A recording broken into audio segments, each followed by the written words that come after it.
Spark FM Online. Spark FM Online. We are here. Good morning, good morning, good morning, good morning, good morning. How y'all doing? How y'all doing? The youth are on the TV screen today, so if you see them, don't stare at them, wave or something like that, or talk, say hello. But good morning, everybody on the check-in, on the check-out, on the check, baby, 1, 2, 3, 4. Good morning, team. How y'all doing? Good morning. What up? Day, Mr. Day. It is Thursday. It is Friday Eve. We are excited. Tomorrow is El Cinco de Mayo. And we're going to be at tacos and tequila all day. Todos los días. And we should get some breakfast tacos and some breakfast tequila and some mimosa. Not them Dunkin' Donuts breakfast tacos. We are appropriating their culture. No, we're not. It's actually their holiday. I don't know. This is their. I don't know what I'm talking about. I don't know what a Cinco de Mayo is. You don't know what a Cinco is? I mean, we stole half their country, so you know. I mean, what is a Cinco de Mayo? I'm doing it right now. Cinco de Mayo. I feel like it's a U.S. made up thing.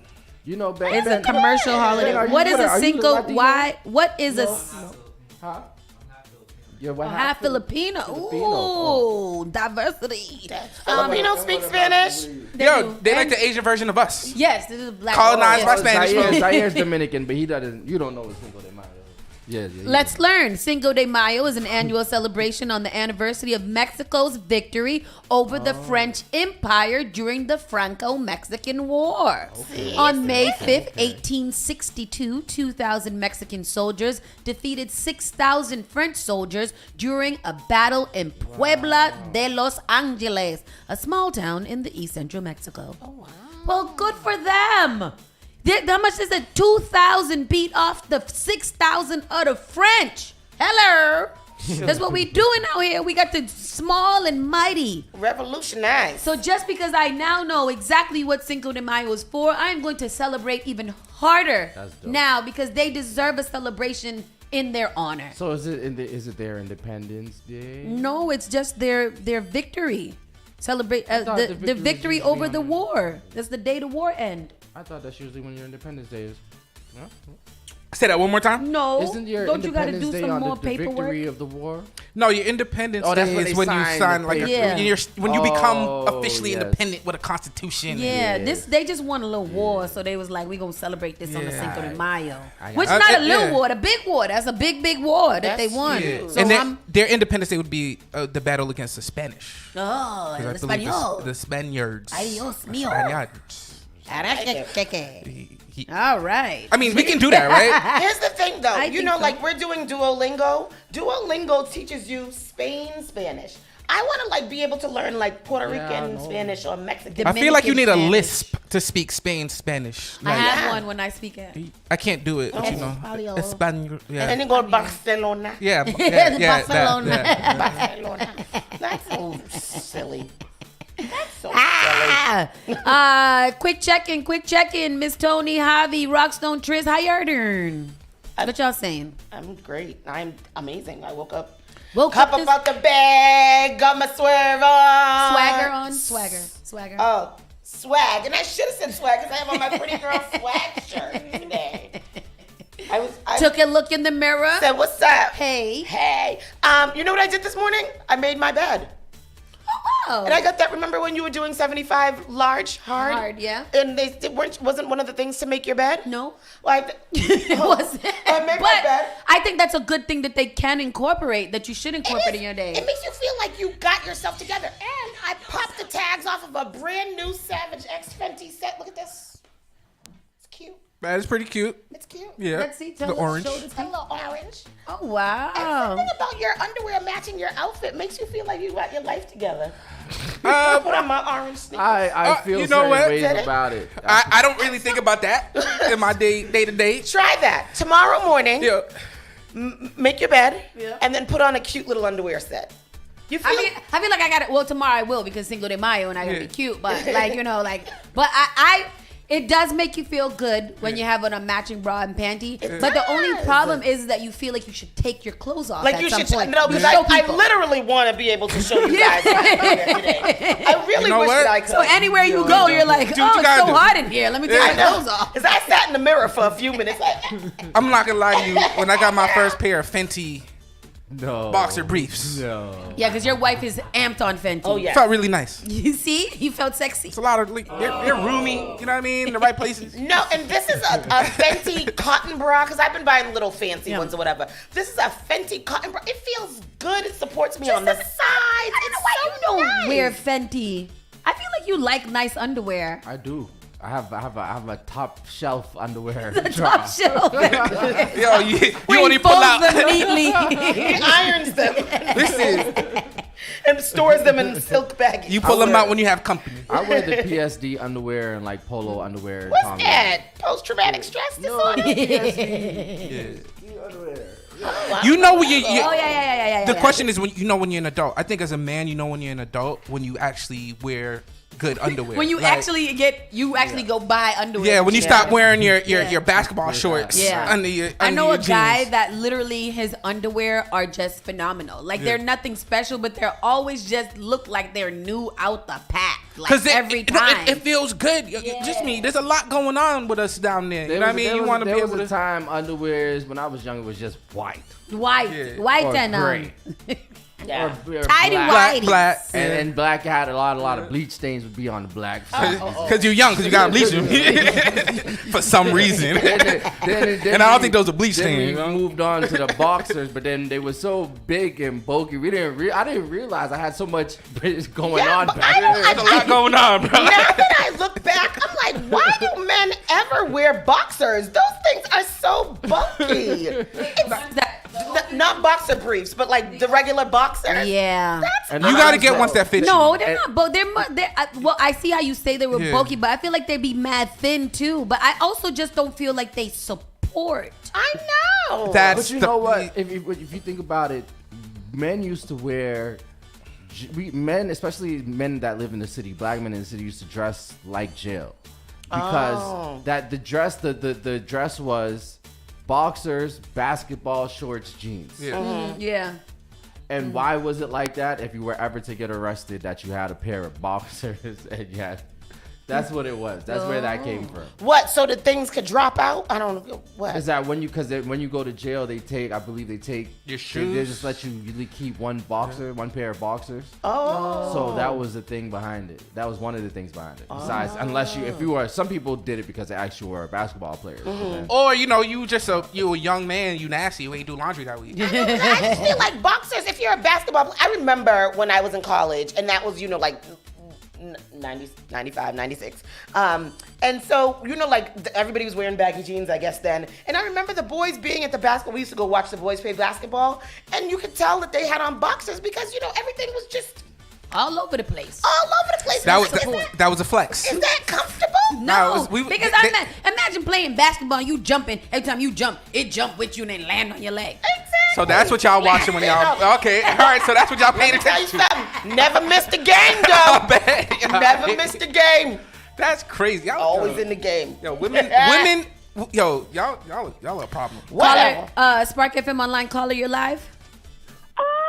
Good morning. I'm like, who is it?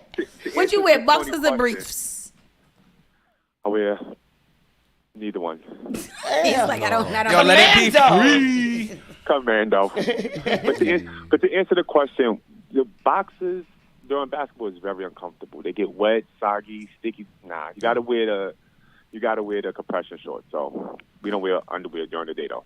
Oh, what's compression shorts? Is those boxer briefs? They're kind of boxer briefs, but they're tighter. It's these new boxers. What y'all compressing for? Is that okay? I ain't no athlete. I don't know. Athletes be wearing that stuff. Oh.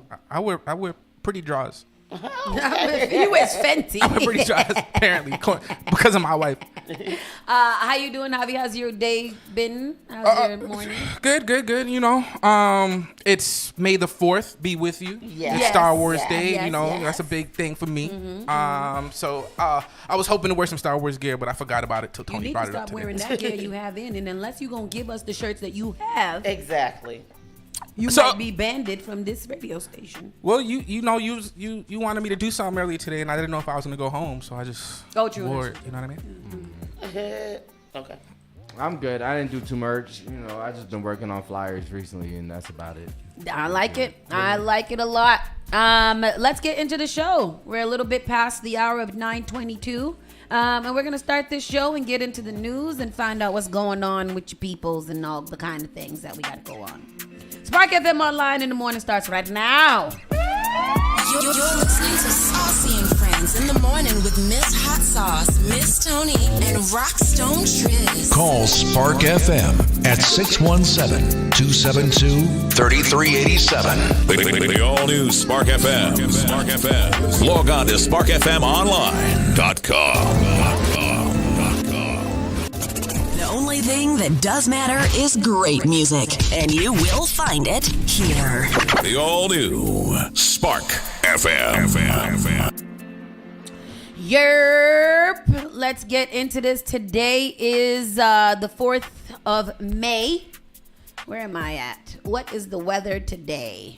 The weather is going to be 46 degrees.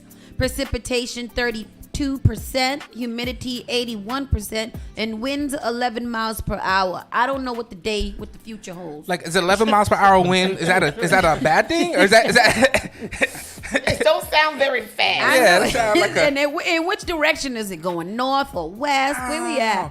But your weather reports have been on point lately, so. Cloudy conditions will continue all day. Wind gusts are up to 22 miles per hour. It's going to be a high of 48 degrees and a low of 42. And that's pretty much all that we have today. Listen, though, let's talk about winds. I was just watching on Instagram. A lady went to the car wash. The aunt took her baby nephew to the car wash. Yes. And the wind came and pushed the baby stroller towards the street. She tried to go running after it, fell, and the stroller is still going towards the street. And you see all these cars passing by all fast. That's a horror Some good movie. Samaritan stopped and ran out and got the baby. And I was like, dang, the wind be winding. And it made me think, like, how fast were those winds? You Was see it this? 11 miles per hour? Well, no, I doubt it, but this is why it's important for us to know how fast the winds go. Yo, that just made my heart hurt. Bring that around. This is why it's important for us to know how fast fast the winds I don't go. know. Like if I'm in that situation, I'm like, wait, the winds is about 15 miles per hour right now. I don't But know if I this is can why make it. I be telling you, tell me how fast the wind is. This is why I want to know. Because you never know. You never know. You might lose your something. Lose your little nephew. in the park. Something you might lose. I don't want to go out and lose CK in the wind. No, don't lose him. You Don't lose what? him. It Why? was 35 miles per hour today, the winds. I lost him. It's gone. I don't know what to tell you. They'll be like, it's not my fault. The wind was 35 miles per hour. Floating around like a piece of receipt. See? Let's get into the around the way news. Grace by Nia brings jazz, soul, and comfort food to the Seaport. Y'all, we getting some more black restaurants in the Seaport. Y'all Yo. hear this? And tell your friends, hide your wife, hide your kids. We outside at the Seaport and we listening to jazz. Yeah. That is pretty lit. That is super lit Yeah. because that's not something that we would think Yeah. that would be an option for us, an Yep. opportunity. Yeah. But there are some black-owned businesses down there already. There's a few. Yeah. Right? Is there like is there a program that people should know about, or like? The people over at the Seaport, it's Yeah. a couple of groups over there that have a lot of land, and one of their biggest missions is to really kind of inclusivize the Yeah. Seaport. You know, like they are a diverse team of people, Yeah. and they want to see the seaport reflect the city of Boston. That's so dope. Yeah. Because that real estate is super expensive. Yes. You got like world-renowned chef restaurants right next to some black-owned spots, Exactly. which is crazy. That's dope. So the good thing Good job. about her is Yeah. this Grace by Nia. So Nia Grace is the owner of Daryl's Bar and Kitchen, and also the Underground Lounge located a little bit down the street. Oh, she doing it. So get ready to sip ghost pepper infused dirty martinis and eat carrot cake, chicken, and waffles while watching musicians. Carrot cake, chicken, and waffles? Hello. Damn. While watching musicians from near and far play jazz and soul. Grace by Nia, a new music venue. So it's not only a restaurant, it is a live music venue. And bar, powerhouse partners Nia Grace and Big Night Entertainment. Wow. Have you seen the pictures of it? Yes. Wow. Show the pose. Tristan has them up there. It's gorgeous. It looks like old, and not old school. Like, it looks Harlem Renaissance almost. Yeah. She says that's the kind of feel that she was going to. Yeah. Love it. It's a let me see. To find the entrance to Grace by Nia, which boasts a theatrical facade, I wanted the entrance to channel the old Cotton Club, says Grace, referring to the legendary New York jazz venue. When you walk in, it feels like you witness a work of art. Indeed, you'll immediately be taken by the striking teal wallpaper, virtually covering the whole place with patterns that swirl like a cross-section of a gate. There are eye-catching light fixtures throughout, and golden palm trees embellish the top of several columns, and so forth. It's going to be a very cool menu. A lot of different types of things. There's going to be Cajun gumbo and lots of cool drinks. They're talking about playing around with some ceviche, and as we discussed, the carrot cake, chicken, and waffles with cinnamon spice and everything nice. Cornbread fritters with peppers and onions, bourbon peach spare ribs, and desserts such as pecan pie, chocolate tart with cinnamon bourbon ice cream. Hello. Make you want to shoot somebody's toe off. I don't eat no porks, but I might have to try that spare rib. Damn. I might. That sounds absolutely dope. Stay tuned for events, calendar, menu, and more info to appear on the Grace by Nia website. And one more thing, dress to impress. Yeah, I'm gonna put on When you come here, it's a requirement. They have a requirement of how you get to dress in this establishment. So y'all better put on your good Sunday clothes, and they'll be having brunch too. When I go there, they're gonna have to call me Bumpy Johnson. I'm going to have on a white suit. I'm gonna look like Louis Armstrong. I'm gonna walk around with a trumpet.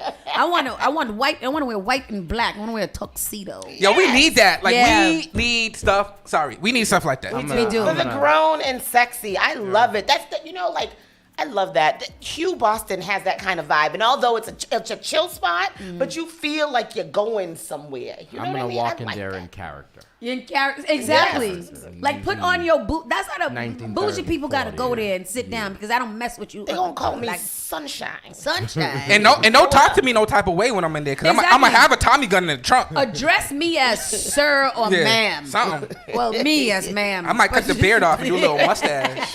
Address me as sir or Address ma'am. me as sir Or ma'am. or ma'am. But yes, that is coming to the Seaport. I'm really, really excited about that. I know that Zaz's restaurant is coming out with something at the Seaport too. And then you already guys know that Estella and Hugh and the places that we usually pass on the bars are those places that we need you guys to frequent and we really about to kind of be give out there. give your place a time. That's right. Yes. Yeah, the bars crowd, if we go to this Outside. spot, y'all gonna have to, be a little less rowdy. Yeah, Well, we gonna- might have to have a theme. Yeah, we're gonna bar have crawl to for big dress to impress bar crawl. Cause y'all have fun, but y'all be wild. Y'all can't be on the pole in the bus. Y'all got to sat down Well, I across mean, your you can legs. do what you want in the bus, but when you get off the bus, Put back act like on- you got some. Put back on your decorum. this emoji. Yes. All right, That's this the one. emoji. So big shout outs to her. We are going to actually have Rob from Hugh Boston in next week, so he can tell us about his restaurant and the vibes of that. And that's what we obviously like to eat here, so that's why we have so many restaurateurs in the hospitality industry up in here. I mean, we live in a foodie city, yo. If you don't eat here in this city, you wasting your time. Yeah, that's very true. Yesterday, 2 Massachusetts hospitals report no COVID-19 inpatients for the first time since the pandemic. Yeah. That's hilarious. We are outside. Yeah. You're listening and COVID free. Yeah. Bro, I be going raw faced everywhere now. Me too, and I feel badly about that sometimes. Like the other day it's interesting when we got on the plane the other day. Usually I would wear a mask on the plane. I had no intention of doing any of that. No. Whatever I got, I was going to have to get. And we ain't ish. Because I know for me in particular, I'm like, I'm going to wear a mask forever. Me too. I didn't get sick for 2 years. Oh, man, this is so nice. Or in big public places, I'm definitely going to mask up. As soon as Uncle Biden was like, COVID is over, I was like, yep. COVID who? What? The other day, Jelly was like, she thinks she got the COVID. And I was like, how? Like, where did you get that from? That was me, too, when we went on the Uber Soca cruise. And I was like, you know what's going to make me upset? If I see people with masks on this cruise. I was like... You can be upset? Why do you have on a mask? Take that off. There was a couple people with masks on. There was a couple people with masks on, and I was upset. Take that off. So for the first time in about 3 years, major Massachusetts hospitals said Tuesday they have no inpatient COVID-19 cases, calling it a big milestone. Tufts Medical Center as of 6:45 a.m. That morning, we have no COVID-19 inpatients for the first time since March 21st, 2020. That's big. That is big. That is huge. Big, man. I remember when our numbers was like 700 deaths today. We joke about COVID. Yes. Millions of people died. Millions of people died. I remember that first wave of COVID. Yep. Like every other day, it was like, yo, so-and-so died, so-and-so died. It was crazy. It was like you was nervous. Scared feeling? Yeah. I was so scared. Like, it was nuts. What is this thing? It was nuts. Yeah, it was. We still encourage people to go get the vaccine. Yes. We are a vaccine supporter. Go get the vaccine. If you feel like you're sick, still go get tested so you at least could stay away from everybody else. And get the vaccine. And let me clear up my statement. I felt like I was upset that people were wearing masks on the boat because I feel like everybody on the boat should have been tested or vaccinated. You know, all the crews, like Sauce said, the airplanes, the travel industry no longer requires you to have COVID testing or to be, like clear or whatever like that. When we went to Antigua, we couldn't get into Antigua unless you had a COVID test saying you did not have COVID. Literally, because I couldn't get internet service and we could not move until I could find my records. Yep. And that's another important point. Like, we're good. There's a lot of places in the world that are still suffering from COVID, just like we were before. Yeah. And a big reason why we've gotten over COVID was because of our vaccinations, because of the masking. Yep. And I only grew one extra toe. And you got 5G. And I got 5G, so it wasn't that bad. Let's go to the clip here. Not to sound dramatic, but they talked about this being a dream come true. They spoke about 3 years in the trenches, and I don't think many people can imagine what it was like taking care of so many critically ill people before having access to vaccines. And yet every single healthcare worker has showed up bravely every single day. And just all of the unknowns at first, of course. Well, it's good to see you looking rested, and now you can really relax. So Tufts, let's think back. Administered its first patient with COVID-19 March 21st, 2020, more than 3 years ago. In the years since, how often did you and the rest of the staff at Tufts really worry about potentially running out of beds or the unknown? We did run out of beds. I mean, we put critically ill patients in places where we had never before cared for critically ill patients. We put adults in pediatric units. We did run out of supplies. We ran out of hand sanitizer and disinfectant wipes. We had to ration and decontaminate N95s. These are things I never thought I would see. So let's talk about the situation now. You mentioned it, so much has changed. We have the vaccines, we have treatments. You've said publicly most people shouldn't have to wear face masks anywhere, including in healthcare facilities, and yet your hospital, others in the area, they still do require them. Do you think that will ever change at this point? You know, there are different schools of thought among this, even among experts, on the question of masks in healthcare. The question really today is not one of when it's safe to stop mandating them, since we're clearly in a better place than ever, but of whether we should keep masks in healthcare forever. After all, COVID is just one of many respiratory viruses, and none of them are ever going away. On the other hand, transmission of the virus in hospitals has been rare, levels of immunity are high, and people now have access to high-quality masks and N95s they can wear to protect themselves. True. So we're reviewing all of the potential changes we could make to policies and practices, and we await specific guidance from the Massachusetts Department of Public Health on masking, at which point we'll be prepared to implement necessary changes. Okay, well, Dr. Shira Daron, what a day. No COVID patients. Great to hear and great to see you. Thank you so much for joining us on your vacation, no less. Thank you. I'm glad to hear it. Good for us. Good for us. Yes, sir. Yeah. With our vaccine and our herd immunity that y'all think that we couldn't have. And ain't nobody, there's a lot of things. There's a lot of static from the TV and a lot of different things ever since everybody got vaccine. But it's fine. Yeah. 5G is strong. We good. Yeah, like, good. you know what I mean? Like, we'll see in 20 years. Yeah. Roll the dice. Roll the dice to see what happens. I'm joking. Yo, the vaccine was safe. Everybody just chill out. I'll be 60 years old. I'll be tired. Yeah, we are past our prime. Yes. Brick-themed burger pop-up is headed to Boston. What that mean? I don't know, but it's a burger pop-up, so I'm on it. Oh, that's cool. It looks like little Legos. Oh, that's cool. Oh, is it a real burger? Whoever told us not to play with our food clearly wasn't talking about the innovative Lego-inspired pop-up dining experience that's coming to Boston. This is the third piece of Lego-related news for our city. Lego recently announced it's moving into North American headquarters here by 2026. The creative art of the Brick exhibit just closed on Newberry Street. Brick Burger, a unique and immersive brick-themed restaurant concept, is coming to Southampton Street for one weekend this fall. You would be correct to, wow, you guys see this? That is, I feel like people playing around with my damn food. I don't know. That must be fun to make. Yeah, but I mean, it seems like it take a long time. It don't look tasty to me. It looks fun. It looks like fun, like I wanted more breads to stack on top. What is it? You would be correct if you think the burgers will be on the menu naturally, with options including juicy beef, crispy chicken fillet, and hearty veggie sandwiches. Each will have its own personality with brick buns and a custom built of gourmet toppings. The family-friendly restaurant will feature colorful brick walls, Lego-themed furniture, and a brick building station to create your own designs. If you're hungry for a competition, enter the brick building contest to flex your creative muscles. Tickets are now let me go to the tickets because I want to see some more burger. Because what is it? I just got to make a big. I feel like they're doing too much. A square burger. I feel like they're doing too much. Like how you make. Go to the thing, Tristan, because this is very interesting. I want y'all to see what they're doing. It's green burgers, a red burger. How you make them? You got to cook a burger cookie cutter. I don't know. I don't trust it.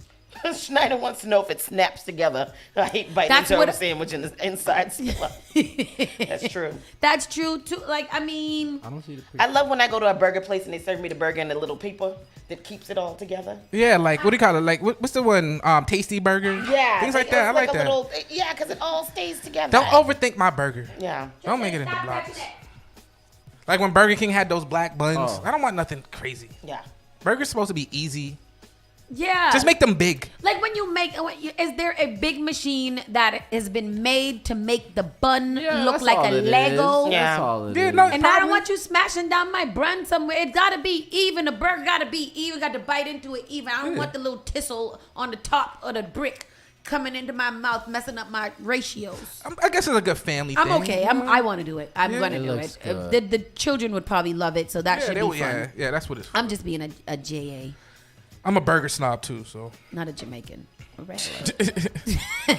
Former Green Cross Pharmacy in Boston's North End transformed into a restaurant.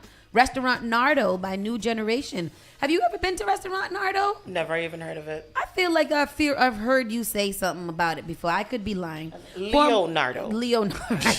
A former family-owned pharmacy in Boston's North End has a new life as a restaurant thanks to a new generation. Mira opened Nando in the space that used to be Green Cross Pharmacy, which opened in 1964. Her father, Fernando, and her uncle, Giuseppe, retired and closed the pharmacy back in 2019. So she was like, to hell with medication. We want to eat. I get it. My dad's clients are now my clients. They were getting pills from him and their concoctions from me. Concoctions. Girl, I don't know if they were supposed to get the concoctions for you. What are we talking about? You went from a prescription place to now giving out concoctions. What's in My that dad's food? clients are now my clients. They were getting pills from him and their concoctions from me. What does that mean? What's that Mira drink? Giangregorio Firicano has transformed a family-owned fixture in this Italian neighborhood. It's home. It's home in every sense of the word. Her restaurant, Nando, was once Green Cross Pharmacy, owned and operated by her father, Fernando, and her uncle, Giuseppe. The pair retired in 2019. By that time, the brothers were in their 80s. I tell you, I am hiding it, but I've been crying to myself. Fernando and Giuseppe started working in the store as teenagers after they came to the United States from Italy with their widowed mother after World War II. My dad and my uncle actually started working in the Green Cross at the soda fountain, and the owner became their mentor. Both brothers studied to become pharmacists and worked for years before buying the business. The space has been in my family since 1964. I grew up upstairs. My grandmother lived upstairs, and so my dad and my uncle's workplace became home. They worked from 9 in the morning till 9 at night. And knowing that they were retiring, I couldn't fathom something else coming into this location. I always wanted to open up my own business. This is where Mira's husband comes into the story. Salvatore Firicano is an experienced chef. A restaurant was the clear choice. So I did some dishes from Sicily, some from North Italy, and a lot of Mediterranean dishes like a He sounds and looks like he could cook. I was just about to say, like, I want to eat for him. Look at that. Infuses everything here. Salvatore's childhood in Sicily inspires his menu. Sicily, since I was a kid, we'd be eating fish because we live it like it's an island. And my mother every day wanted to cook fish. So I'm specialized on fish because I grew up on fish all my life. Family also inspires the name out front. Nando is short for Fernando, which is my son's name, who's named after my dad, Freddie. My dad's here today, my uncle's here today. Nice. My mom, my son, everybody. It's a family affair. If you notice, maybe in the back, we'll still have the Green Cross sign that used to be outside for advertising. While they were doing the remodeling, and my nephew, Sal, says, look up. I look up, and I saw Green Cross. I was very emotional, and I am emotional now too. We've been in this corner for a very long time, and to still be here in 2023 after such a trying time, I feel like the fabric of our family is in this restaurant. Good for them. I'm gonna go to it. Me too. I love it. Good for them. That was a good feel-good story. I love a good restaurant. We should go there. I love a restaurant. Yum, yum, yum, yum, yum. Where is that located? North End. Okay. Oh, damn it. I like going to North End restaurants because I know I probably wasn't allowed to go there like 20 years ago. Tony, you're gonna have to get it. My computer is. Okay, so that was Nardo. Next story. Escalator dysfunction. Now we got to get into the tea because I said, what is the local news without tea stories? Yes, this is the best one. California files the latest lawsuit. Tales from the tea. Tales from the tea. And this, of course, is written by our good friend Adam at Universal Hub. We got to get him in here. California files latest lawsuit over 2021 escalator disaster at the Back Bay station that left people piled atop each other at the bottom. Do y'all remember seeing I do remember that. The footage of that? That was crazy. A Los Angeles man who took in a Patriots game at Gillette Stadium on September 26, 2021, today sued the MBTA and the Cone Escalator Company for the injuries he says he suffered when the escalator he was riding up from the train at Back Bay after the game suddenly went into reverse, throwing him to the bottom of the elevator where he became pinned as other people fell on top of him. Damn, he ended up at the bottom of the pile. At the bottom of the pile. Wow. That I would have been pissed. That's not how I want to get my lawsuit going. No. That sounds painful. Just somebody's bunch of armpits all in your face. And Just He said he suffered a fractured ankle, a ligament injury, and scratches and bruises along his hip, his lower back, and both knees. And he continues to suffer pain and needs physical therapy to this day. And post-traumatic stress syndrome. No, that's a legitimate lawsuit right there. His suit is the third by people injured on that escalator after returning from the Patriots game that day. A family from Louisiana and separately 2 other people from Louisiana have also sued, although the family dropped the T from its suit and is now just suing the elevator company. The MBTA in turn has filed cross complaints against the Why the hell would they drop the suit against the T? Because they got paid. Settlement. I didn't hear that one. Didn't say that, but that's why. Drop that. But now they're just suing. They're still suing the elevator company. Good for them. The MBTA in turn has filed cross complaints against the elevator company for what happened supposedly just 3 weeks after the elevator company inspected the escalator. Elevator said, "I want the money that I need to pay for this." The escalator company had just inspected it. Expected it? Yep, 3 weeks before. Oh no, that's terrible. Yeah, that is bad. Oh, that's very the bad. The T is suing the elevator, the escalator company. Okay. Just yesterday, the escalator company answered the suit brought by Laura Sapp of Louisiana and another person from Louisiana, giving 19 different reasons why a judge should dismiss the cases, including that the 2 waited too long to sue, that nobody told there was anything wrong with the escalator before it malfunctioned, that some unnamed third party caused whatever problem made the escalator reverse, and that the people on the escalator are mainly at fault for whatever happened to them. Wait. That's what the escalator company said. Say it one more time. Let me hear the ignorance one more time. The escalator company said, y'all waited too long to sue. Nobody told us anything was wrong with it. Somebody else did it. And that the people on the escalator is the ones who caused the thing to happen to themselves. Taking no accountability is the name of the game. What is the that escalator? Plausible deniability? Is that what it says? Bro, that's just like, it ain't my fault. They just say, they just deny. Like, did you see me do it? It wasn't me. What? Is there a video that I did it? But did you die though? We don't even inspect escalators. What? I don't even know what that is.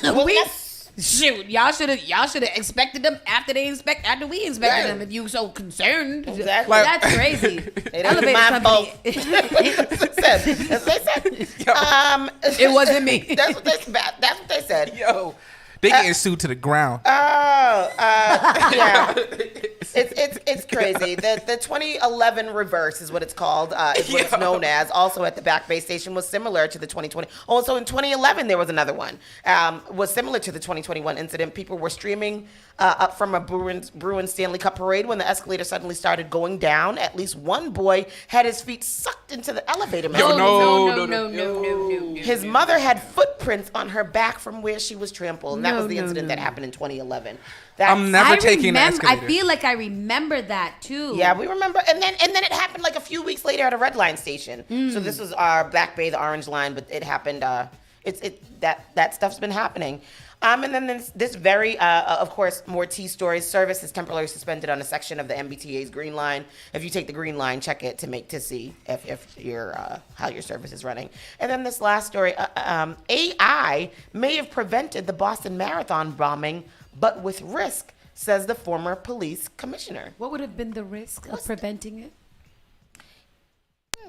Ed Davis, we know Ed Davis. He was the Boston police commissioner during the bombing. He said AI is also available to criminals and terrorists, which is true.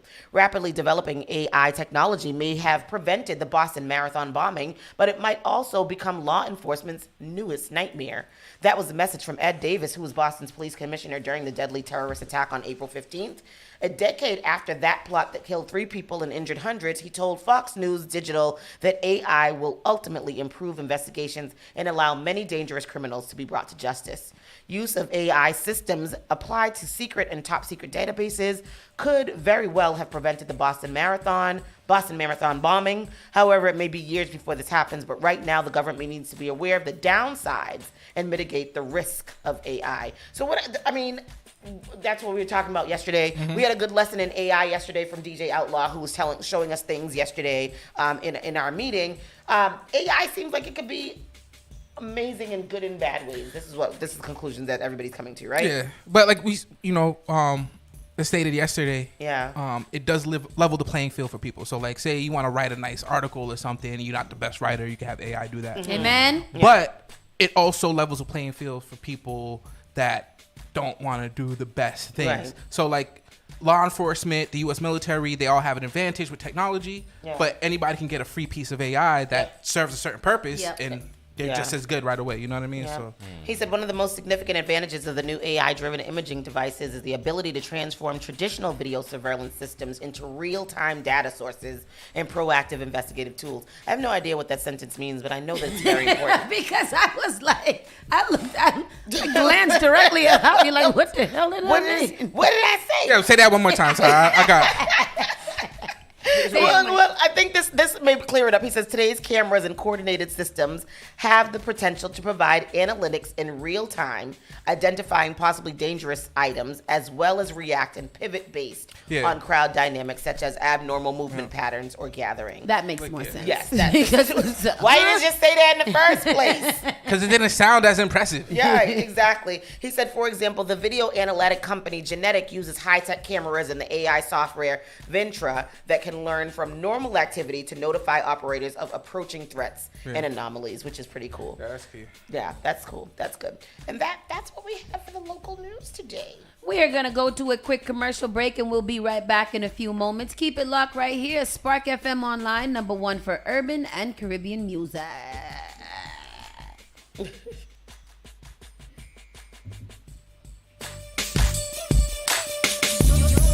Saucy and Friends in the morning with Miss Hot Sauce, Miss Tony, and Rockstone Triz. Turn it on. Turn it up. This is SparkFMOnline.com. JP Morgan Chase is making a global commitment to break down barriers to drive inclusive economic growth all over the world. We believe there is a pressing need to help more people move up the economic ladder. That is why we are investing in communities and people to create an economy that works for all, because no community should be left behind. Right here in Boston, we're focusing that work in Dorchester, Roxbury, and Mattapan, among other neighborhoods, on improving financial health. These efforts aim to address the key drivers of the racial wealth divide head-on. We're here to empower individuals, families, and small businesses by connecting them to the tools that build generational wealth and a long-lasting legacy. Chase is investing in Boston. Chase is investing in you. Visit us at the Mattapan branch at 1617 Blue Hill Avenue, where the team is waiting to help. The all-new Spark FM. Them not like me, I mean I like them. Spark FM. Come on. Ha, sicker than your average. Spark FM. Yo, chicken man be ballin'. These chicks pigeon toed. Some of them be crawling. Spark FM. Oh gosh, it's me again. New England's #1 urban Caribbean music. Radio. Spark FM.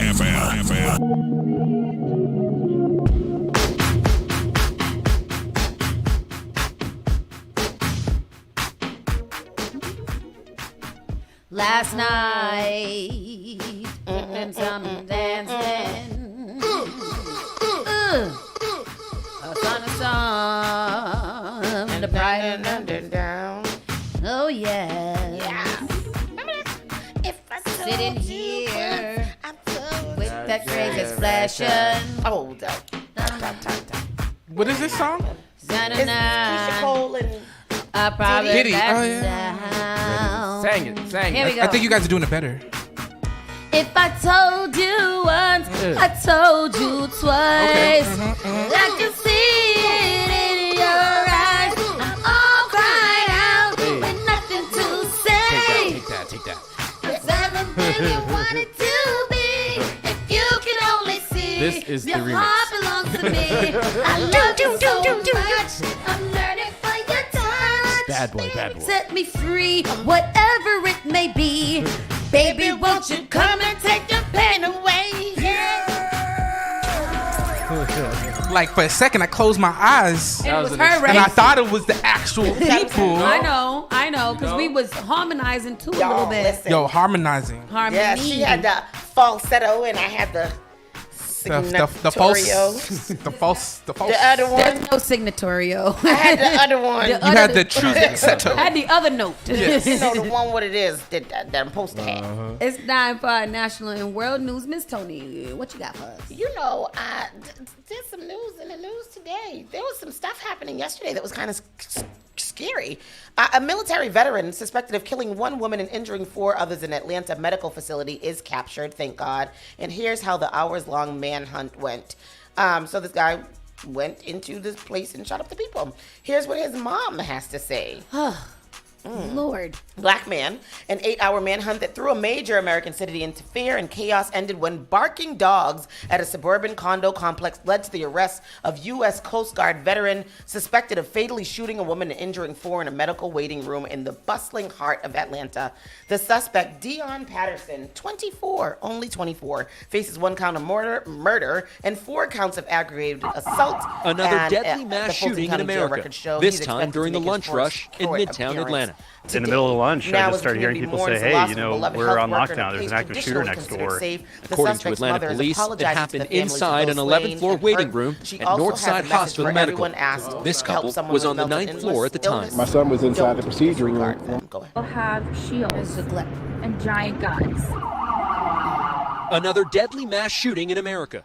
This time during the lunch rush in Midtown Atlanta. In the middle of lunch, I just started hearing people say, hey, you know, we're on lockdown. There's an active shooter next door. According to Atlanta police, it happened inside an 11th floor waiting room at Northside Hospital Medical. This couple was on the 9th floor at the time. My son was inside the procedure room. When we heard the popping, it was really nothing until we saw everyone locking doors and scurrying through the doctor's office. And then they put the television on. And we saw the breaking news on the television, and they mentioned that it was that address. So it was surprising that it was in the same building that we were in. At least 1 person is dead and 4 others wounded.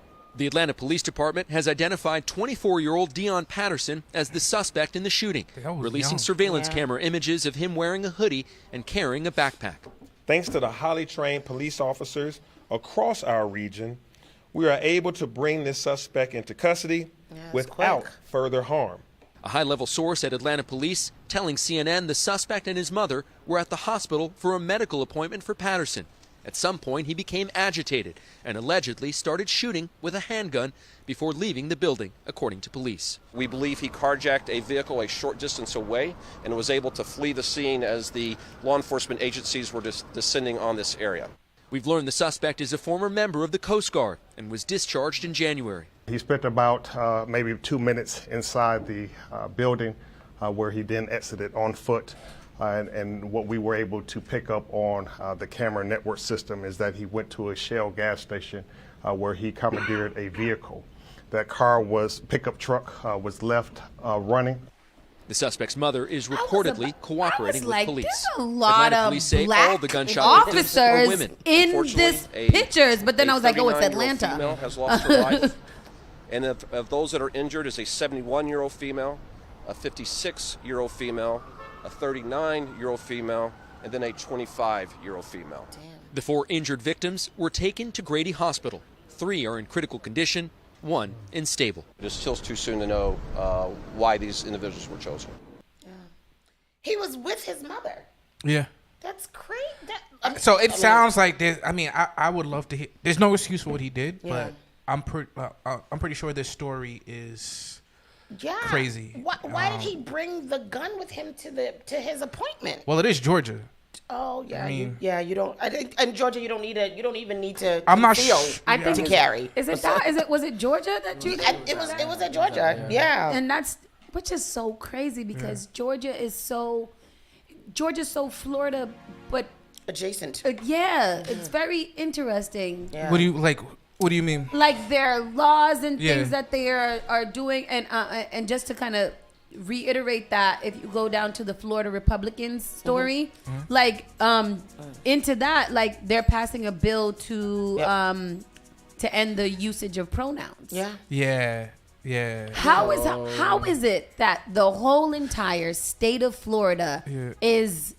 I mean, at this point, there's really nothing they can do. There's no voting to happen or whatever, but they can write letters, or something. But like, how are all of these bills being passed that are just so detrimental to any non-white person. Well, they're passing a bill for the ban on pronouns and a ban on diversity programs. Yeah. Yeah. So Georgia has a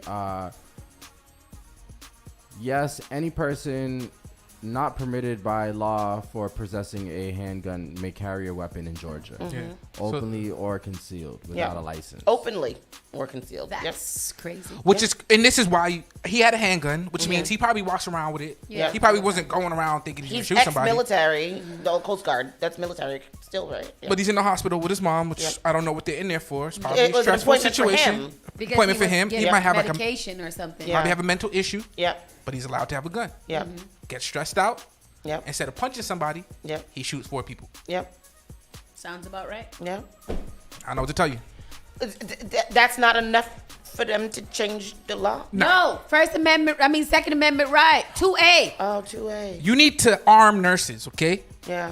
But that's what I was talking to one of my friends yesterday about delivery driving and things like that. Yeah. And I'm like, why wouldn't delivery drivers be allowed to carry?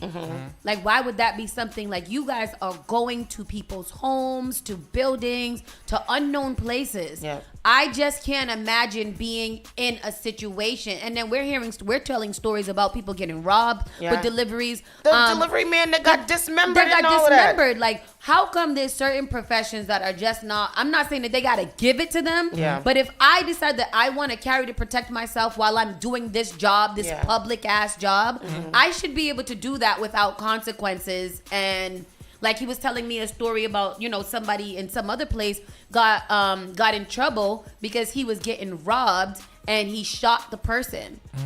A delivery driver? Yeah. What did I do wrong? I would rather be fired than dead. I think it's mostly cultural, because I think the term that we use mostly to describe people that go crazy on the workplace and shoot up the place is going postal. And there's a reason why we call it going postal, right? But I was saying the post office people don't even go postal no more. People go in churchful and supermarket and all kinds of stuff. School. Right, school. Right. That's the thing right there. You just school. Yeah. Oh, somebody got shot. Right. Yeah. Oh, you going to school? You got on your bulletproof be vest? Be careful. He about to go to school on you. Yeah. That's terrible. Sad. Terrible. Sad. Hey, we live in a country with more guns than people. I don't know what to tell you. Yeah, well, we gonna have to deal with this forever. So go to A. Not all the time. I'm a licensed carrier, so for hunting. Why are you hating? Why do I hate America? No, hunting and wildlife. Hunting and target practice. Her musket is very intimidating. I'm a licensed non-carrier. God damn it. She walking around with a bow and arrow. But one of these. Blow dart. What was the thing that we was talking about the other day? Oh, it is a blow dart. The straw. It was the vampire straw. The vampire. No, gun. but it was a blow gun, blow dart gun, or something like that. So the story that Sauce had alluded to about the Florida Republicans pass bills on pronoun usage at schools and bans on diversity programs. So Florida Republicans on Wednesday approved bills to ban diversity programs in colleges and prevent students and teachers from being required to use pronouns that don't correspond to someone's sex, building on the top priorities of Governor Satan. I'm just going to call him Satan. The two proposals were given final passage by the Republican supermajorities in the House and Senate, and Satan is expected to sign the bills into law. Satan, who is expected to announce a presidential campaign in the coming weeks, has driven a hardline conservative agenda as he seeks to bolster support of Republican primary voters ahead of his White House run. The state's legislative session, scheduled to end this week, has been dominated by divisive cultural issues with Republican allies of Satan approving his priority bills on sexual orientation, gender identity, race, and education that are expected to aid the governor in his presidential bid. Now, this is the thing that I have to say. It says that it corresponds to someone's sex. Yeah. What if you decide, because you can decide your sex, right? Mm-hmm. Not in Florida. Not in Florida. Yeah, that is absolutely So they should say the sex assigned at what birth. you look like. Yes. No, the sex assigned at birth. The sex assigned at birth. You gotta use that. Said that. Yeah. Which is weird because it's illegal to force somebody to say anything. So if you want to misgender, that's what they term it, somebody, right? You can do it. Nobody's gonna force you to do it. Yeah. So them creating that law is just him saying like there's really no point in that. Yeah, him creating the law is just saying loudly, I don't respect you guys, and I don't like this, and I am a racist, and I am a sexist, and all kinds of things. He's just kind of like just putting it out there of what he is, because there's no point in that. Yeah. So not everybody is even using friggin' pronouns. He thinks that Satan is his own. Satan. He thinks that Florida is his own nation. 100%. Like that's that. Like, Iran nation. Yeah, yes. like that's what he like. That's it's a United States of Florida. That's what United States of DeSantis. That's crazy. Yeah. I mean, I kind of want him to keep going because he's probably gonna lose his next election. Oh, he's gonna lose. I hope so. Like, even Republicans are like, yo, chill, bro. Yeah, because it's too much. Yeah. Like, why you like even like all the Abbotts and McConnells, all of them, like they just come when you call for them. Yeah. Like DeSantis is actually. I want to show you guys how bigoted I am. Yeah. Like, I just want you guys to know that this is the platform that I'm running. And you know what? F Disney too. And the click they claim. Exactly. That's what but how you beefing with Disney? Nobody says that's like I hate puppies and I hate glitter. Like that's crazy to say. Rainbows suck and cupcakes are awful. Yeah. I just don't like anybody. Disney World is for losers. Really? But so even like the majority leader of the House, McCarthy, who's a Republican, pretty right wing, even like people like him are speaking out against it. Like, why are you why are you doing that? Yeah, and then Trump is just clowning him on a daily basis. Because Trump is like, us racists got to be quiet a little bit. Like, we can be loud and wrong, but we don't got to be so out-frontedly racist. But how evil of a being must you be if we're siding with Trump and how awful you are? Like, what kind of terrible thing are you? A guy currently in court right now for rape. Right, exactly. It's like sexual assault. It's like you are a vile human being, and we're like, yes, he is, rapist. We agree with you, rapist. We agree with you, rapist. That's crazy. Yeah, that's pretty bad, bro. It's terrible. Unfortunately, speaking of school shootings, yesterday in Belgrade, Serbia, a teenager went into a school and killed 9 people after he opened fire, and apparently he had a list of the students he intended to target. Oh, so now we exporting our mass murders. I don't like it. I don't like that these people, like, it's almost like the more mass school shootings that we have, the more it inspires others to go do it. And I'm not Serbia. Yeah, what do we do? Serbia, do they even let people have guns? Yeah, Serbia's pretty loose. Good ghetto. He's 14. It's a 14-year-old boy. Went in there, at least 9 people are dead and 7 others are wounded after a shooting at a school in Serbia's capital on Wednesday. The suspect who was arrested is a 14-year-old boy who allegedly took his father's gun to the Vladislav school Central. Thank you. Yep. That's exactly what it says. Vladislav. Clearly. School. Because I ain't trying that. I ain't saying that. Central Belgrade and opened fire, according to the police. 8 students, all children, and a security guard were among those killed. 6 other students, as well as a teacher, were injured and taken to local hospitals. They said they walked him out. He just walked out. They had him covered up with a coat because he's a minor, I guess. And they just walked him out. He's got a little skinny jeans and sneakers on and just walking out. Investigators believe the suspect had been planning to attack for a month, according to police. The teenager allegedly drew a map of the school and wrote a list of students he intended to target. 14 years old. He did go to the school. He was 14. 14. Yep. I think he's a student. Taken into custody by police. Seen here being brought out of the school with a hood over his head. I would have snatched that hood right off of your head. Boy, show your face. Was a student at the school. They found a list of targets he had made, naming specific children to kill. They said the suspect was armed with 2 pistols as well as 4 Molotov cocktails. According to police, the guns came from the apartment of the suspect's father, who has now also been arrested, although he had legal permits for the weapons. Authorities have closed all schools for the rest of the day. 3 days of national mourning are declared from Friday. Yeah. Serbia's How many died? education 3 minister days says of this national is the mourning. first Nine? shooting in the 9 dead, country's yes. history. There are a lot of firearms in Serbia left over from the Balkan Wars, and there was already a debate about how controlled they were. Oh, Janet said that he called the police on himself. Oh, because he just wanted the notoriety. Yeah, he said he tells me that he wanted to die by police. Is But what don't Janet they said. always Call the police on himself? either commit suicide or Like a suicide pact. Put out Set the it up. gun. Set it up for himself. I mean, I'm pretty sure they know they gonna die. Like 14 years old. He barely has hair. Yeah. That's crazy. More news on sad news for children. 10-year-old children were found working at a Louisville McDonald's until 2 a.m. They're teaching them children good skills. life Yeah, work yeah. skills. That's career development. What is happening? They don't got no parents. I was, but maybe maybe they're so povered that they have to help work till 2:00. Bro, what McDonald's is open at 2:00 in the morning still? There'd be like There's one. a couple of them. It'd be like one. Quincy. Yo, that McDonald's made me itch. Ugh, like it's Quincy? terrible. No, Gotta want a not Mass Ave. One time, I don't know why, I went to that McDonald's, and when I got up to take my order, there was a man standing in front of the speaker asking me for stuff. Yeah. Where I was supposed to ask for stuff. They just pop up. And I was like, sir, what am I supposed to ask you? Sir, you gonna take my order? Or what? Like, what are we doing? What is your problem?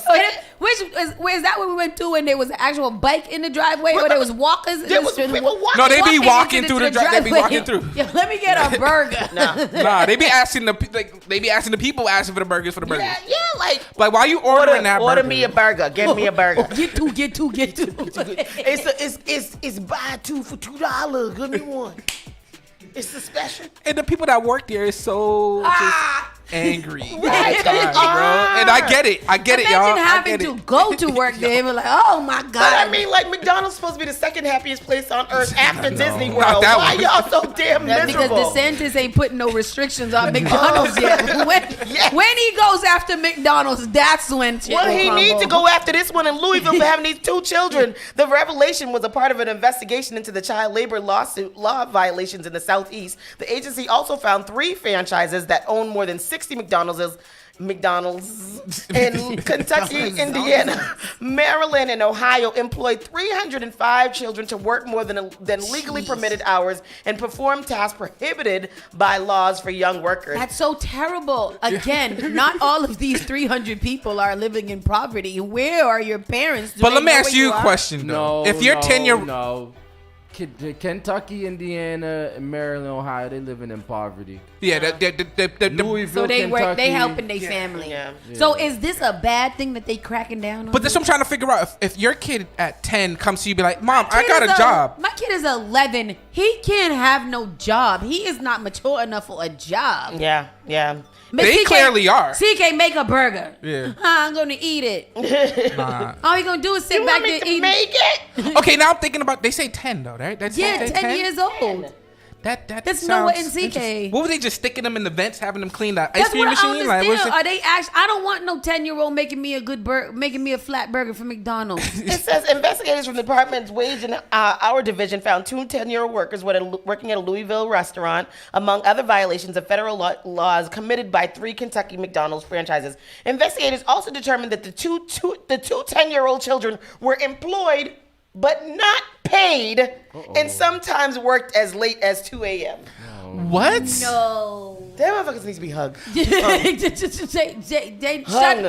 it down. That's awful. You're not gonna have my 10-year-old working till 2:00 in the morning. Ain't gonna bring nothing back That for the doesn't family even- except Not for little French nugget. fries. Imagine, here's your payment: 3 Happy Meals and 2 drinks. I don't think this is true. And the so It could be. I said, where's the Depending on parents? the state. So the 2 10-year-olds allegedly employed were allegedly employed by children of a night manager who were visiting their parents at work and were not approved by the franchise's organization management to be part of the restaurant. 2 of the other franchises did not immediately respond. So the father had the 2 children in there working with him while he was, or the father or the mother had the 2 children in there with them working. That's different. Yeah, that's poverty. She that probably is couldn't sad. leave them at home by themselves, so I'm going to have to take them to work, and they're going to have to work because I got to get out of here. I used to be at my mom's job sometime, stamping things. I know.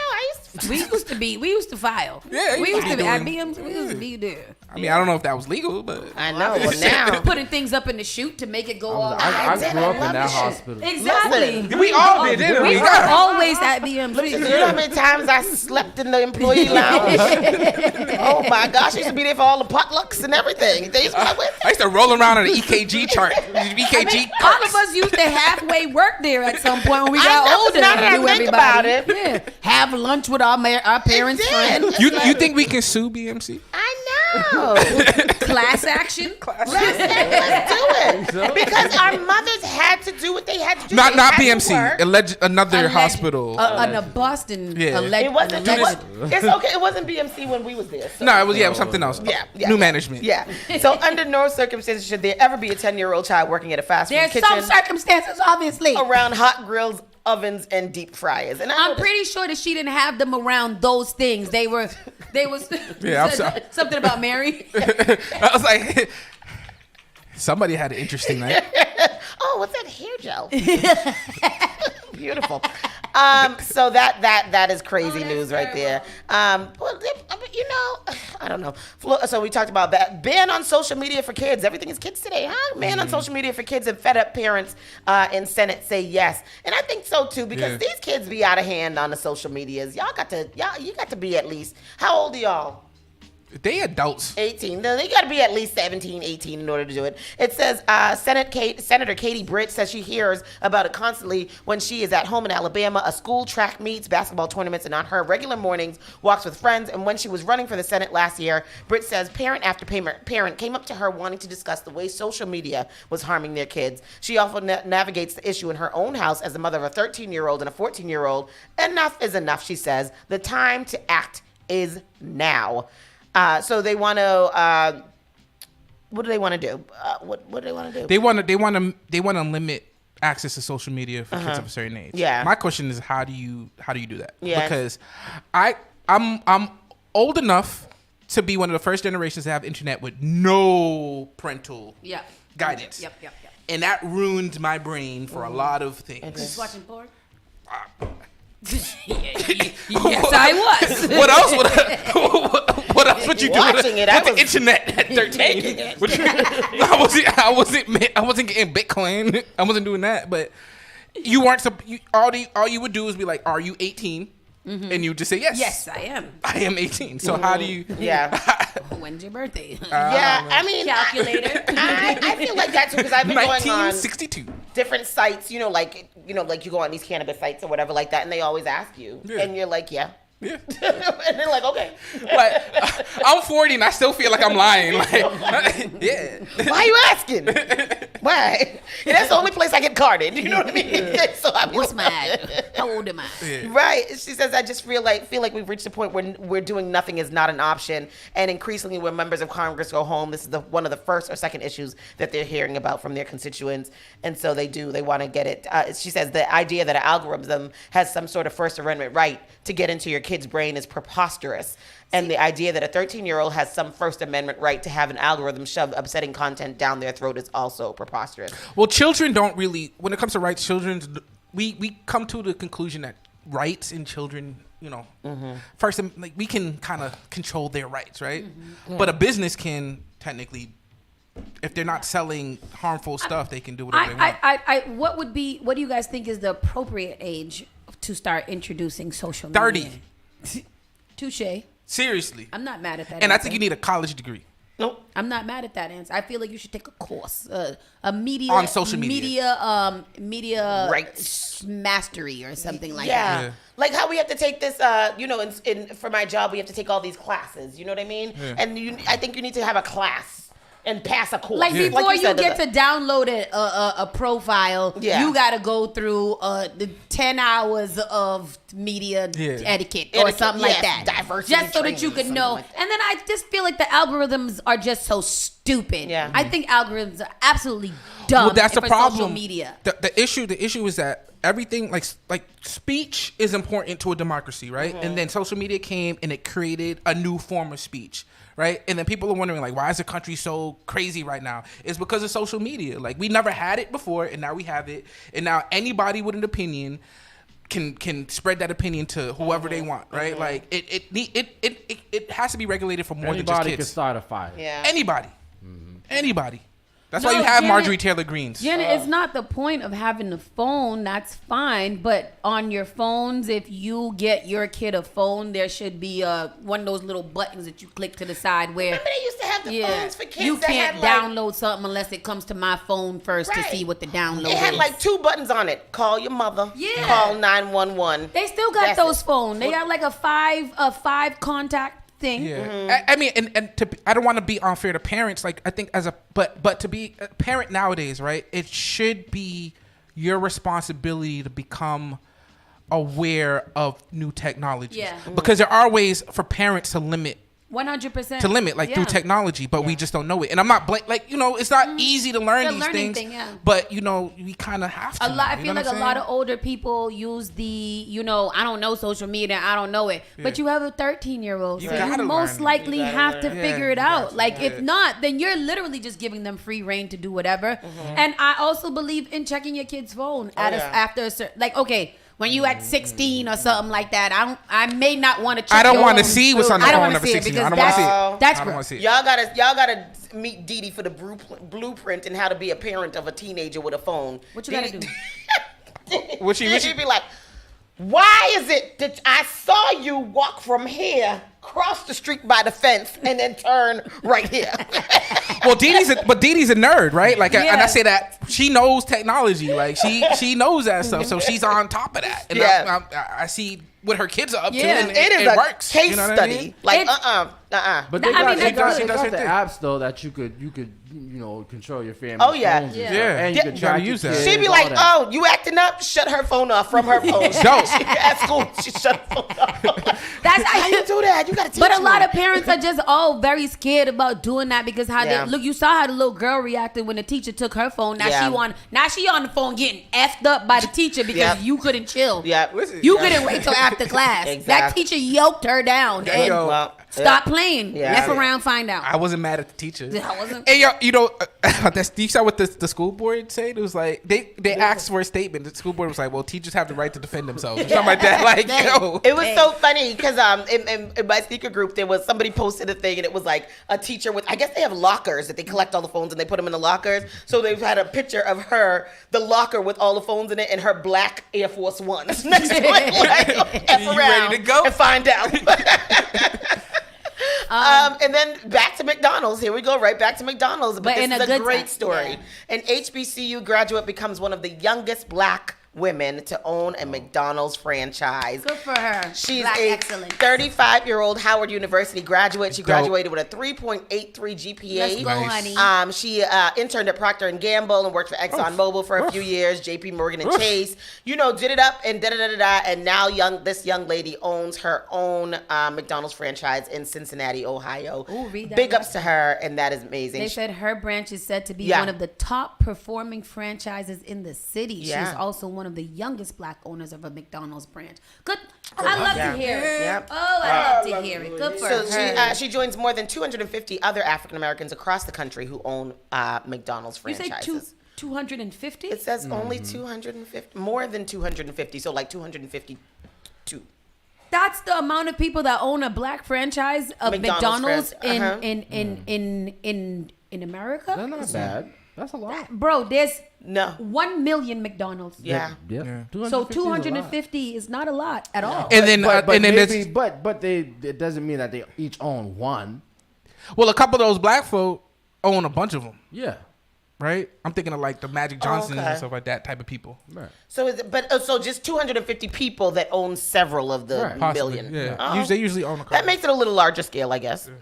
Yeah. It could be larger. I mean, remember the one black sorry. man here in Boston that owned all the Dunkin' Donuts? I don't know if it could be that because, bro, it literally says there's 250 in Massachusetts alone. So that's not a lot. There's only 250 McDonald's in Massachusetts? Yeah, so that's not a lot for that amount of black people. Yeah. Multiply by 50. Yeah, that's not state. a lot. Even if they own a couple of them, that's not a lot of McDonald's that minorities own. No, I'm with you. Black people own. So that's very interesting. I think the one, I don't know if all, I know that the one on American Legion Highway is black owned. I think that's Dominican. Oh, is it? I mean, I know what Dominicans say, but they black. Right. Right, because if they live anywhere close to the border of Haiti, then they's black. Yeah. Same island. Yeah, it is. Hispaniola. Hispaniola. And that's what I got. That's the national and world news. We're gonna take a quick break, go back to commercial break, and then we will be back for more breaks. break. Break and break. Breaky, wakey, breaky. Okay. Asian, Black, and Hispanic owners only comprise 29.6% of the franchises. And that's 3 groups combined. Yep. That's crazy. We'll go to commercial break, people. We'll be back. Spark FM Online, #1 for urban and Caribbean music. Keep it locked. Turn it on. Turn it up. This is SparkFMOnline.com.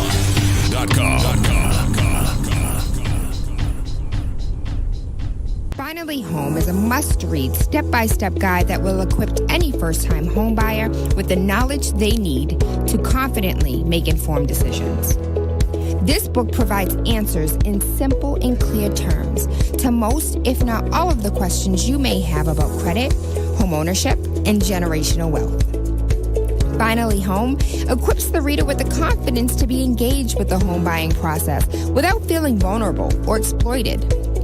Tailor-made Real Estate Easy is not just a catchy hashtag. It is real estate agent and radio personality Taylor Andre's goal. A goal to simplify one of the most challenging processes you will go through as an adult. A goal to educate you properly on credit and teach you the strategies to finding the home of your dream. It is not just a good book or an easy read. It is the secret to a seamless home buying experience.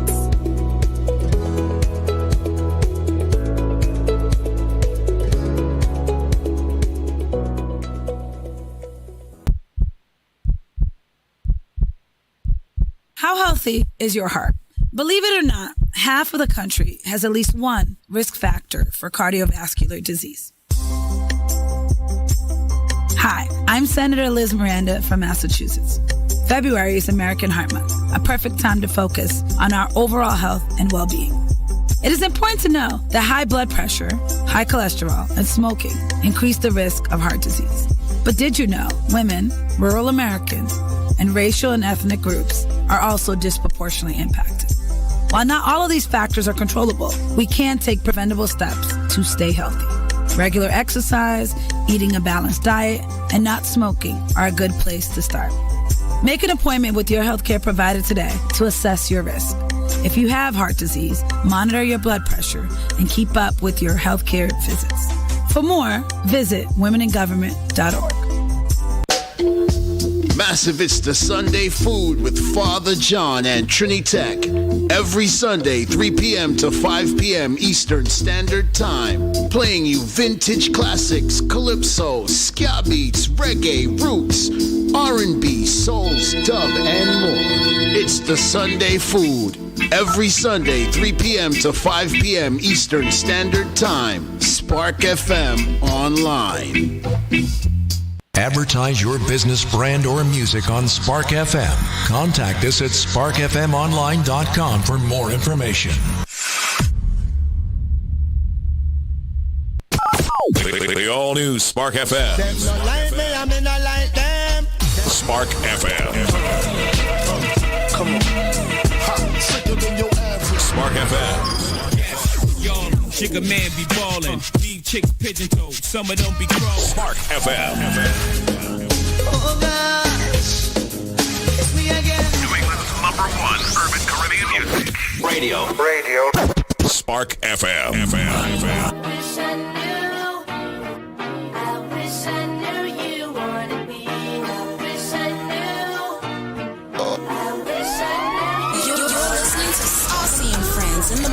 with Miss Hot Sauce, Miss Tony, and Rockstone Triz.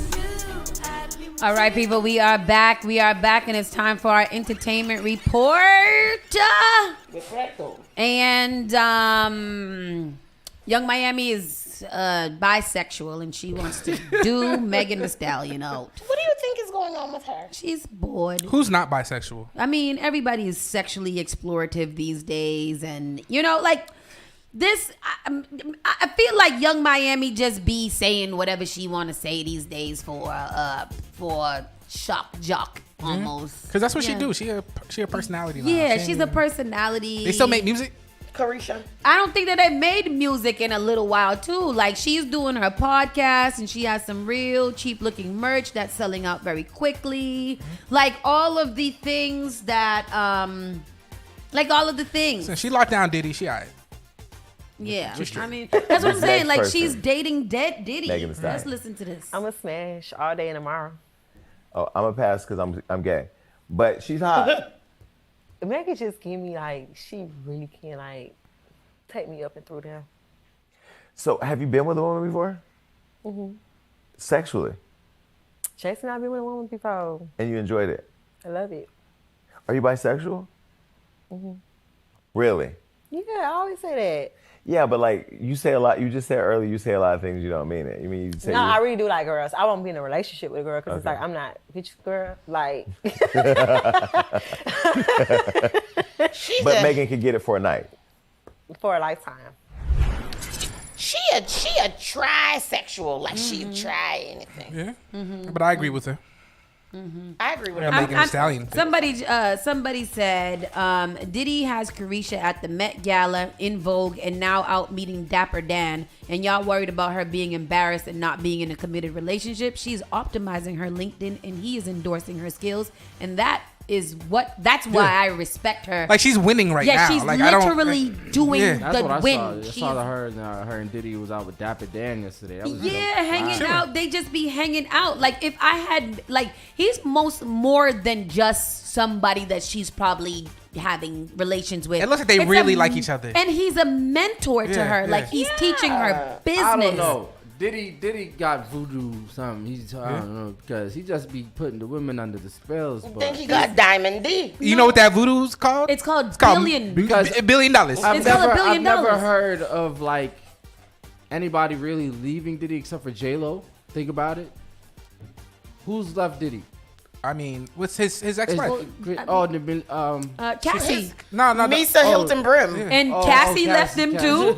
I mean, everybody's left him. Cassie left him, got pregnant immediately. But they leave him, but they don't really leave him. They yeah, stay they do. friends and stuff. I mean, I don't think they talk anymore. I don't think her. But Cassie was there for a long time. She was, I mean, if I was Cassie, she was there for 20 years. I would be. There's nothing that you guys can say to me that wouldn't allow me to be with Diddy either. Like, if Diddy gave me the opportunity to be with him, I know that he's dating Miss Young Miami and everybody else.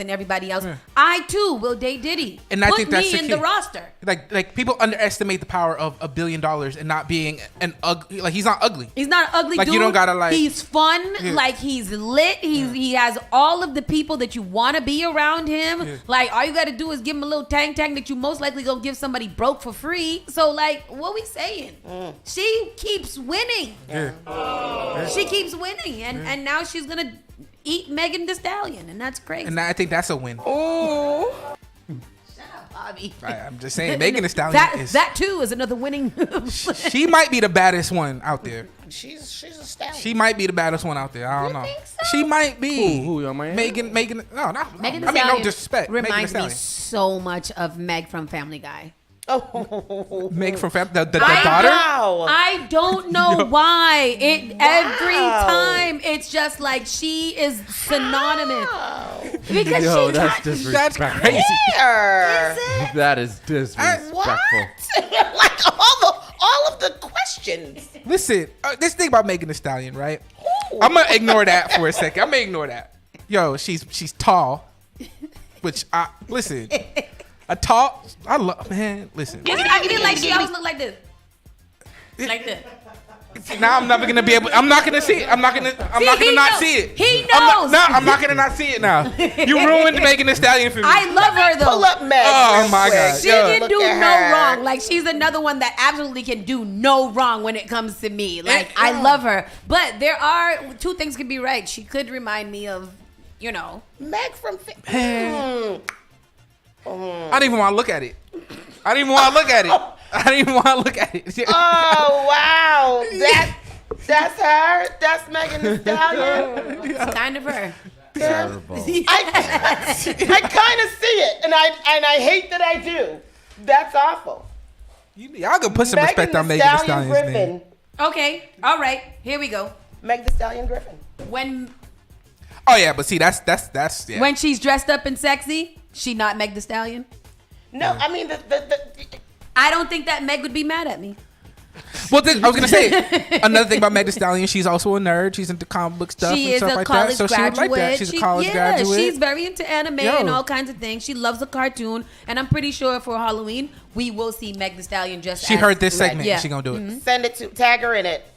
Do the thing. I got her on speed dial. Just a small observation. Gwyneth Paltrow says Ben Affleck is technically Paltrow.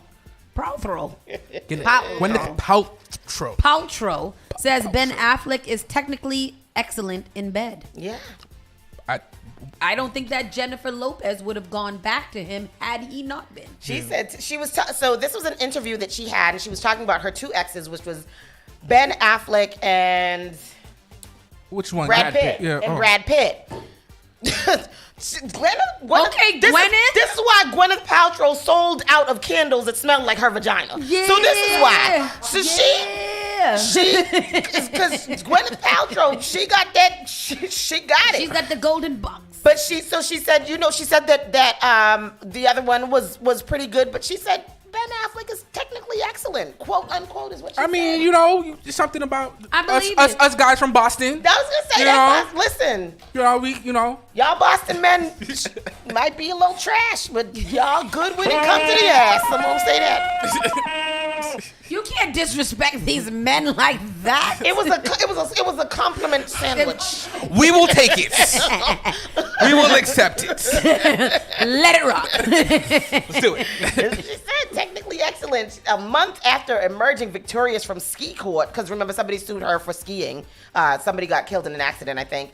She spoke at length about her string of famous ex-boyfriends and shared a destabilizing review of Ben Affleck's sexual prowess. After describing her relationship with Brad Pitt and her choice to call off their engagement, she addressed another former flame, Ben Affleck, of J-Lo and iced coffee fame.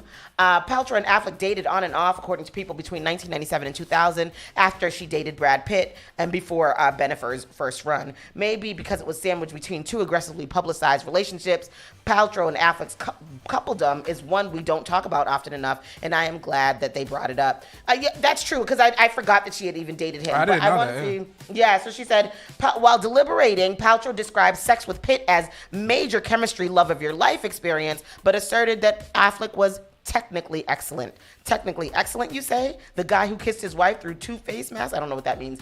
Would she lie? She also swore that she never made out with Leonardo DiCaprio. Anyhow, she said he was technically excellent. And I would like to know what technically excellent.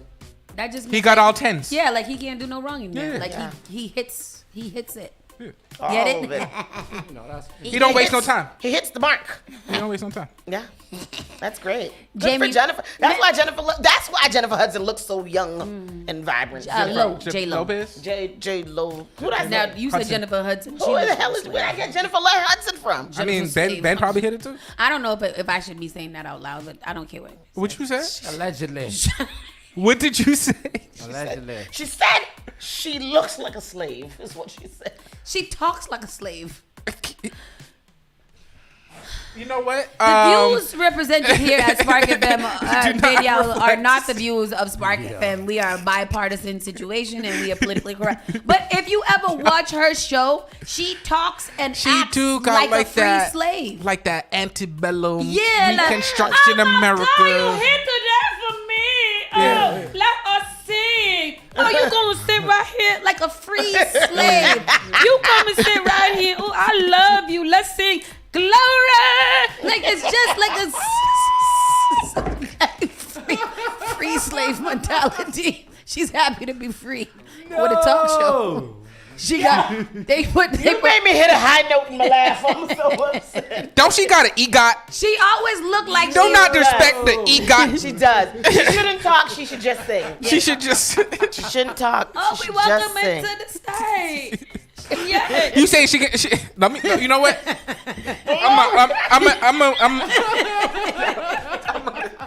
I don't know. I can't. That's why I can't watch the show. I feel some type of way. I want to see our people advance in their slavery. Oh God. All right. Speaking of actor, Yo, they gonna come after you. I'm gonna go back and watch this later. Go so watch it. See it. Yeah. Even the intro music is like. Yo, delete this episode. Yo. Yeah, it's like gospel clapping. Like, yeah, we're free. She's like Crazy. if a slave, what do you call it? Old slave.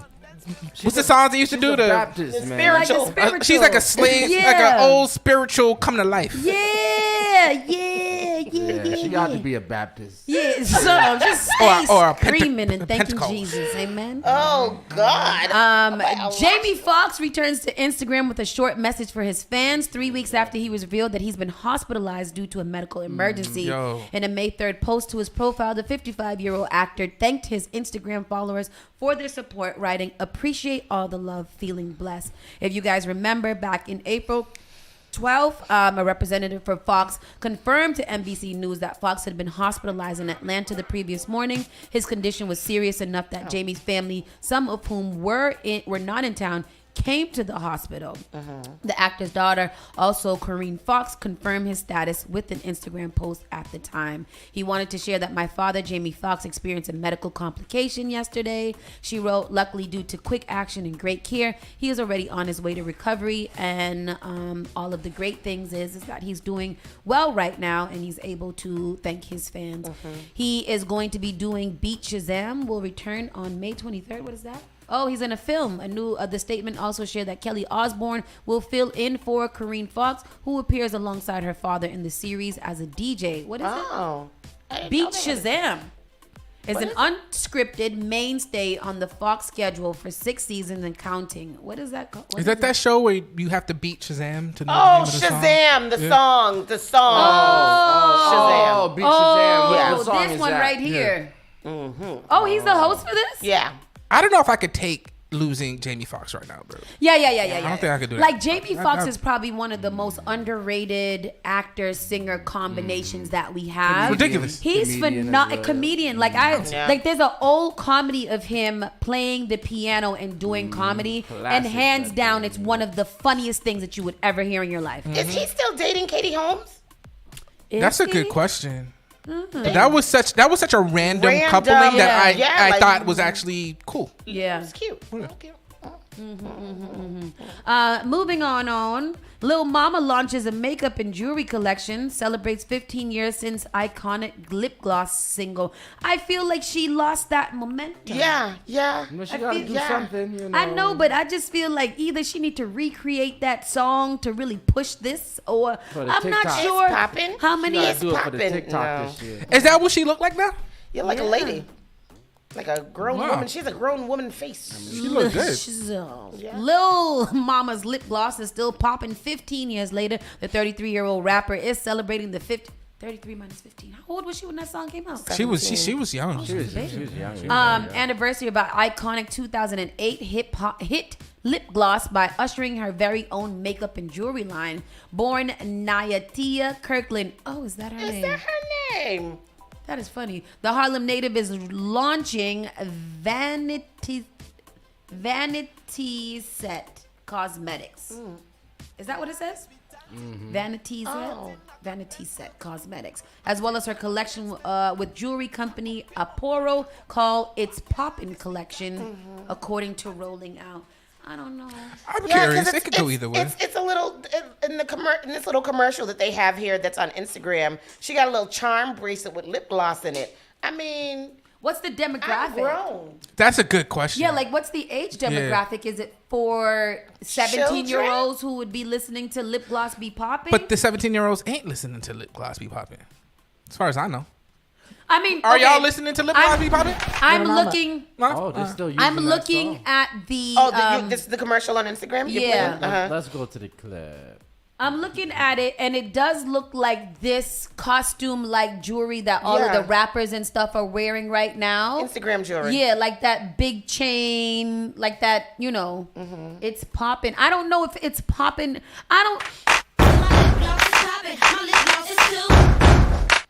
Wow. I can see that song becoming popular again on TikTok though. No, I don't think the stuff is inside the bracelet. She did. It She is. opened the bracelet. It's in and right it was there in that there. little pocket. Yeah. See, like that big chain with my name on it, I would get because that's all the rappers. Like Yeah, Nicki see, Minaj gave Bia one of those, and I want one.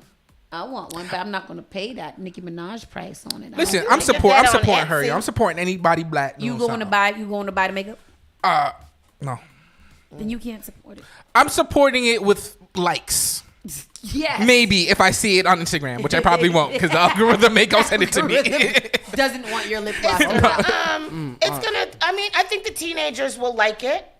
I think that it's a teenage. I think maybe she's that's what reinventing herself. These are the only 2 posts on her Instagram page. I think she's gonna reinvent herself now. And she'll be, and if that's the case, she might be associated with this more than the song, right? And then, I hope she's attractive. I don't know. Okay. All right. King Charles to reuse golden coronation robe worn by his predecessors. Are y'all gonna wake up early Saturday morning to watch My mom the already coronation? told me she gonna be watching that. Oh, she's already. She's ready. probably already ready now. I think she cooking just for it. I did wake up. I woke up for Meghan and Harry's wedding, but dead ass Tristan. Auntie better Iris stop will that. be up early to watch the coronation. I'm sure my aunts are too. They better stop that ish. That they better stop that. Why? Them Honduranian women love the royals, boys. That colonization's foolishness. Listen, better get out of here with that. This is beautiful, though. Yeah. Can you guys look at some of the pictures? Who's gonna wear that nice dress? Or was this Queen Elizabeth's The dress? Queen elect. What's her name? Queen Elizabeth is dead. No. What is Camilla's title? The Queen Consulate. Or something Consort. like consort. Oh, because she's mad. She's married to him. Oh, so this is good. Her at that. that's dope. That is so nice. Oh I wanna see wow. So the coronation dress and robe worn by Britain's Queen Elizabeth II are seen at the exhibition, The Queen's Coronation 1953 at Buckingham Palace in London on July 25th. That year marked the 60th anniversary of her coronation, and to celebrate, a special exhibition brought together an array of garments, objects, and works of art relating to the landmark event. These are just beautiful to wear. I want to wear this to my birthday. It's so good that they probably stole that fabric and jewels from, black and brown people. So we can look at this and... From the Bayesian. Look at that crown. Dang. That is crazy. Pearls and diamonds. I mean, I'm going to definitely catch the recap of it. Look at how young and supple little Elizabeth looked back in the day. Wow, she was a pretty little thing, huh? Yeah, she was a cutie. Yeah, good for her. Good for them. She was when is this coronation? Saturday morning. Saturday morning. That's what time it starts? 6 o'clock? You ain't waking up to watch that. Boy, who ain't waking up? Because I ain't waking up to go watch no coronation. You gonna be up? You might as well watch it. Watch all the damn cars run down the street and everybody waving. There's people lined up for 25 miles just to see the cars drive down the street. That's crazy to me. Last time England had I a can't king, even touch the little hem of the garment. you can't do none of that. They want you. They already kicked out the little brown woman that used to live with them. So I know. She's gray. She's gray. She should have known. Trey Songz dodges 10 charges after accepting plea deal for fight in NYC. Trey Songz. He is a Did he make it here on Saturday? I don't know, but he is problematic. He's very problematic. Why? And why? But He's why? so cute. He Why you sings gotta do sweet, that? beautiful R&B. Like, what you mad at? This right here. Just this is why. love. This is why. Because this dude was sexually assault 10,000 women. Literally. He put out one song, ooh, and then everybody just forgive him. I ain't never heard that song. That's what he sound like. Ooh. That sound like diarrhea. According to a report TMZ published on Wednesday, May 3rd, the R&B singer pled guilty to one charge of disorderly conduct, which led prosecutors to drop the other 10 charges. Songs faced assault and aggravated harassment charges after he allegedly decked a man in the eye and a woman in the face multiple times inside the bathroom of a bowling alley last October. Songs has been ordered to complete 12 anger management courses over the next 3 months. Trey Songz ain't even tough, though. Yo, he the blackest dude with white privilege I've ever seen in my life. Like, the fact that he is not in jail right next to Tory Lanez is crazy to me, bro. Speaking of Tory Lanez, Tory Lanez was outside begging the courts to not do this to black men and the unfair justice of the black man and the black man and the black man. I was like, bro, you shot someone. Yeah, you shot a black woman. This is not one of those cases where people are like, oh, the system is against you. It's a black woman who said. Does Tory Lanez not know what happened? Shot me. Yeah. Why are you saying this? He's like, this injustice of black America can't keep going down when they keep claiming the lives of black.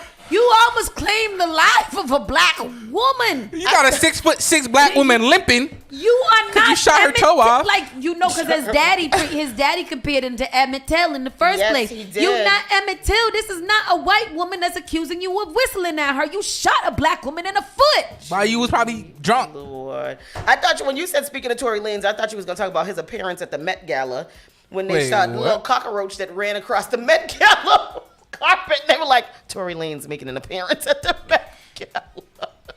Wow. America really is. It was a big little cockroach. The people on the internet, I don't know why they should have an internet radio show where they just do the comments from people on the internet that are hilarious.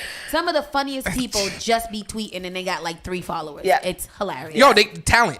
It's like raw talent. I'd be like, what's wrong with? How'd you come up with that? Come up with that? Yes. Wow. And they were probably on a toilet. Probably was doing it, which is also impressive. It is. And then down to the last one, NBC to pay Tonight Show staff through next week with Fallon pitching in for the week after. That's really nice. What does that mean? The people, all the staff Strikers? the people who are being affected by the strike. Uh-huh. So the writers and things for not the writers, but the other people. The grips. Yeah, they're not being paid because of the strike. So NBC is going to pay them, and Jimmy Fallon is going to pay for 1 week, and then Jimmy Fallon's going to pay them for the second week. Oh, that's dope. Yeah, that's really nice. That's really, really dope. Yeah. I'm happy about it. Good for them. Yeah. They don't qualify for a little unemployment? I don't know. They should. Right. In that kind of situation, you should be able to file for unemployment. What if they're contracted, whatever, Yeah, and that's the thing. don't aren't eligible for benefits? Then you won't be able to get. Yeah, get that's true. And it seems like something that studios would do. Actually. Yeah. Yep. All right, peepers. So that is a wrap. Don't forget, it's all about the Mother's Day Walk for Peace, May 14th, starting at 8 a.m. Big shout outs for them for the marketing effort that they are putting on this year's walk. I see this Walk for Peace everywhere. Do you see the amount of little signs, lawn signs that are along all the main streets in Boston? And especially Blue Hill Ave. Yeah. Big shout outs to them. People, go out and support this event, Building Together for Generation Peace. This, again, is May 14th at 8 a.m. We're starting at Towns Field. That's right in Fields Corner. Yeah. Registration is at 7. The program begins at 8 o'clock, and we start walking at 8:30. By 10 o'clock, we should all be back. The walk is shorter now. It's only about 3 miles for all of you guys who were a little bit apprehensive about the length of walking. It's only 3 miles. And you guys, we're going to have a nice time. There's a lot of energy, a lot of fun out there. And then you guys meet us back on the stage for a little dance party after. We have a good time. And it's early enough that you can still go and enjoy your Mother's Day brunch after. Absolutely. It's crazy how big that grew. Yeah, right? Awesome. Yeah. We'll be outside, and that is next week. Yeah. Next week. Next weekend. This week, tomorrow is Cinco de Mayo, so when we get off the show, everybody go get tacos and tequila, but we'll talk more about that later on in the day. Tacos and tequila. With that so well said, together. people, we are officially out of here. We'll see you guys tomorrow. Peace. Have a great one. Be safe. Lead with love. Yes. You're listening to Saucy and Friends in the morning with Miss Hot Sauce, Miss Tony, and Rockstone Triz.